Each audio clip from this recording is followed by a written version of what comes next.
Nos encontramos con la belleza de nuestra diseñadora Sitka, que nos va a contar qué novedades nos tiene para esta tendencia de otoño. A ver, para esta temporada estamos, primero que nada, evolucionar dentro de mi propio estilo, que es lo más importante.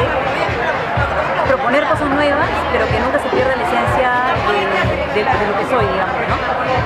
Tenemos muchas texturas, tenemos tejidos muy ligeros en línea alpaca, tenemos telas diseñadas, estampadas especialmente para nosotros, que se nota que va a estar el Perú presente, pero de una manera muy contemporánea y muy moderna. Tenemos color, a diferencia de mis otras colecciones que han sido más neutras.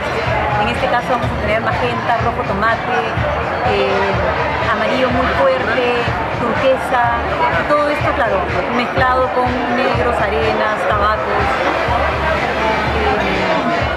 ¿Qué más? No quiero decir mucho porque en realidad fuera de los estampados y de las texturas, les sea una sorpresa.